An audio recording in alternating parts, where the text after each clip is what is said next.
Good morning, everybody. How are you today on this fine Wednesday morning? I have a question from one of my readers. Her name is Jacqueline, and she struggles with the same things that we all struggle with from time to time.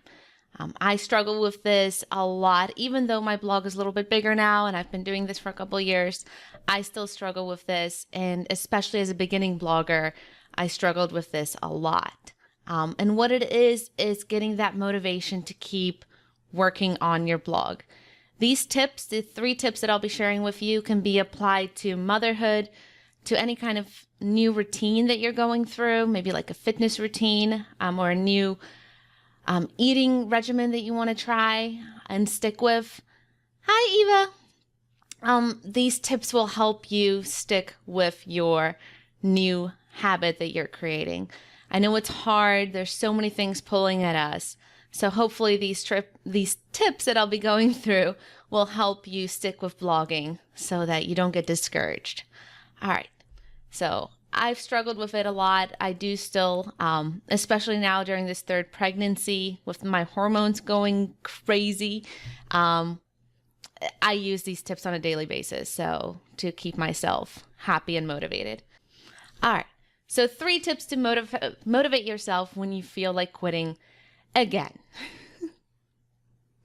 Number 1, we have all these printables and plans and structures and so on that you can use, but that's all well and good. And you do your planning with your brain, obviously. But what actually causes you to act are your emotions, your good feelings, your enthusiasm, your passion. Those are the things that is making you follow that plan. So it's great to have a plan, but if your emotions don't line up, then it's going to be hard to follow that plan. So understand that you need both of those things to make a successful blog and a successful hobby come to life. And if one of those parts is missing, then you'll understand, okay, do I need a better plan, or do I just need to be more passionate about this? So let's go into how you can increase this. How can you get your emotions to line up? Number 1, get happy. When you're sad, when you're negative, when you have bouts of jealousy or you're stressed, those are all productivity killers. So when you see and recognize those emotions in your life, understand that there's nothing wrong with you, that your plan is okay. The plan that you have is going to work. It's just that you're not in the right emotional state to make it work. So when you're negative or sad or jealous or stressed, think about tackling those emotions first and get that sorted out before you get demotivated on your blog or your new habit that you're trying to form. Understand what the problem is.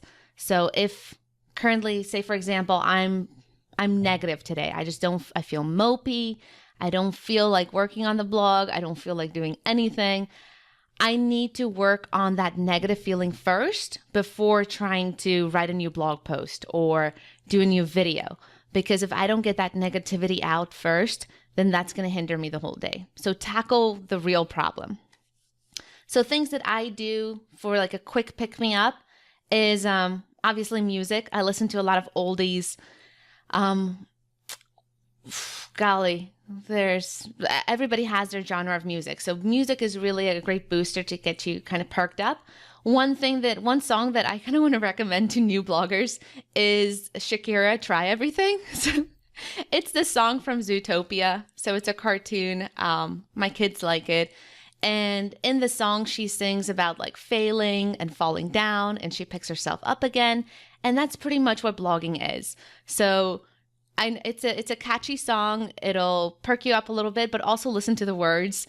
The Truth from Shakira. And then that's what blogging is. It's trying new things. It's finding what works for you and sticking with it. What you could also do is do a list of thankfulness. We all have thousands of things that we can be thankful for. We have, obviously, you're on this live and you're watching this video, so you have internet, you have a computer. That's pretty awesome. Most of the world does not have access to the internet or have a computer or even the ability to do this. So that's blessing number one. Think about you're healthy. You're not in the hospital right now. Your kids are healthy. You have children. There's a ton of things that you can be thankful for. And once you list off everything that you're grateful for, that negativity can drop down. My friend teaches me that all the time because I get overwhelmed with motherhood. And she's like, well, just do your list of thankfulness, especially when your kids are throwing tantrums. Just do your list of thankfulness so that you can calm down and that you're a calm mommy dealing with your children. So use humor, like any kind of funny videos, things you can find on YouTube, that'll boost your mood as well. And then one personal one is I put on some makeup. I dress up, I look a little bit prettier. If I look pretty, I feel pretty, and then my mood is boosted. So I'm obviously a stay-at-home mommy. It's not the most fun for me to leave the house with 2 kids and this pregnant belly. So I'm at home most of the time. So dressing up, making myself feel a little bit better increases my mood. Celebrate your small wins. So another way that you can keep yourself motivated and happy and increase that positivity is be happy with things that you can control, like finishing a new blog post or having 1 new subscriber. I mean, that's a big deal. Somebody came to your blog, gave you their email address, and signed up to your email list.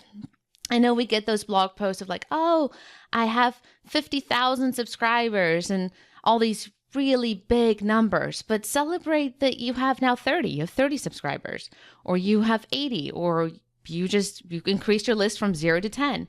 So celebrate those small wins so that you don't always compare yourself to those that have these massive numbers.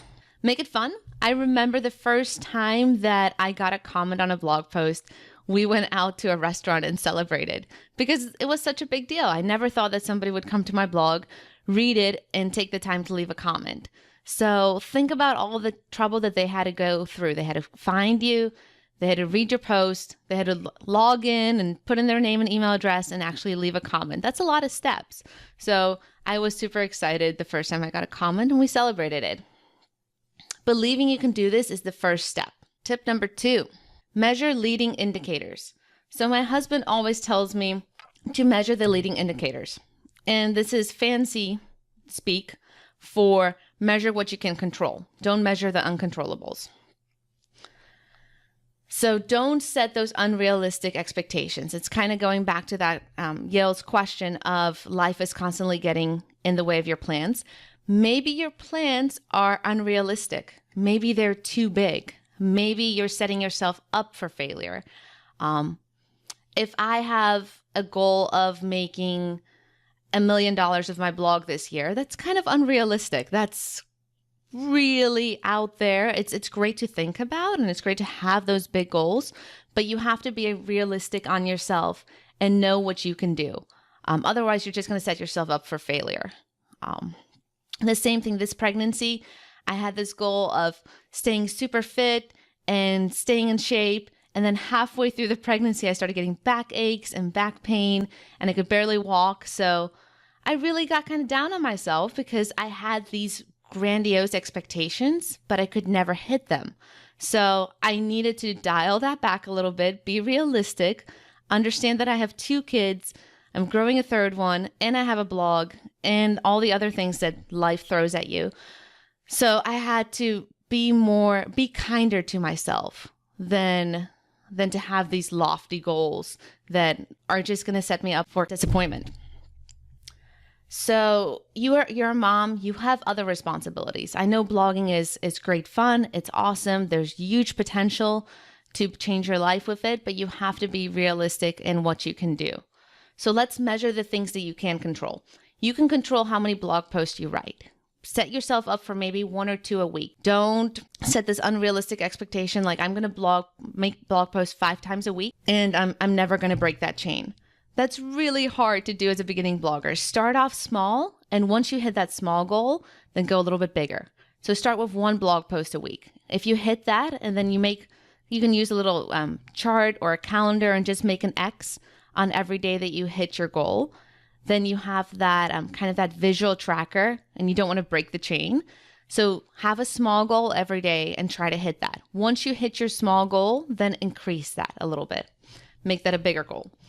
You can also measure the number of friends you make blogging, the number of times you outreach to other bloggers or leave comments, and also new tips and skills that you learn. So things that you can control, measure those before you start measuring things that you can't control, like the number of page views you have or the amount of money you make with your blog.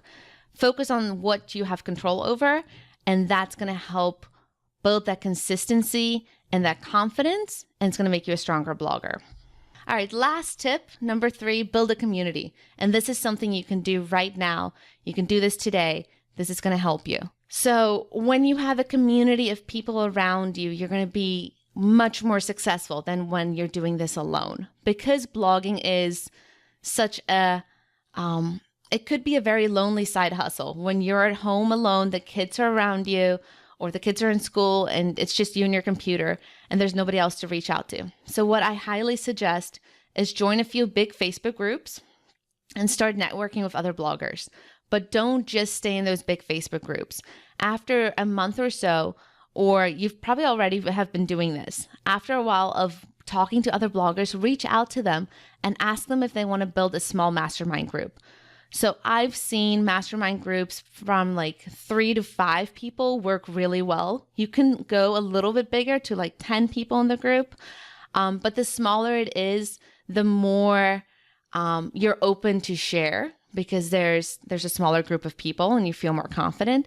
But build a small mastermind group, a private Facebook group where you can talk to somebody who's in the same niche as you are, somebody who's in the same blogging level than you are, so that you can help build each other up.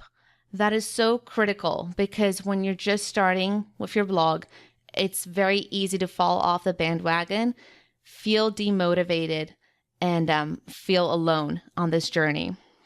So I have a couple different mastermind groups where, depending on what my mood is and what kind of help I need, I go to the different mastermind group.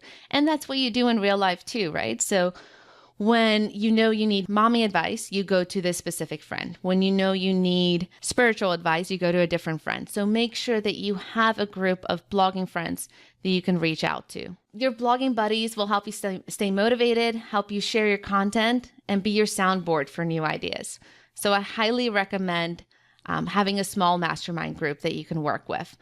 I would love to have a continuous Facebook group for all my readers and all my customers in the Blog by Number course.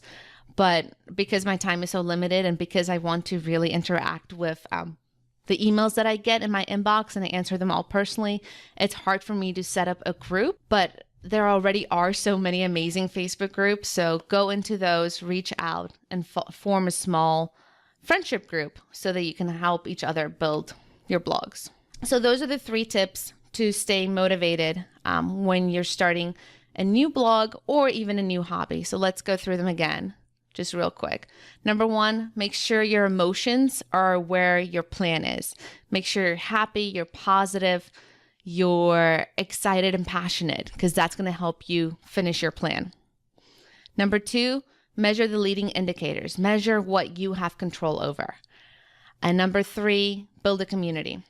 All right, so those are the tips for today. I have something else, something special, and I wanted to put it together real quick, but it's going to be a lot of kind of steps. But for the last couple months, I've built this super quick funnel. It's like a 2-step funnel that you can do on your own blog, even if you have a product or if you don't have a product.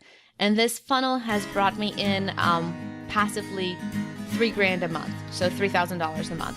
So I want to share with you guys how that funnel works. It's super simple. It's easy to set up. So I'll be posting a video soon of how I create that funnel step by step, so you guys can do it too.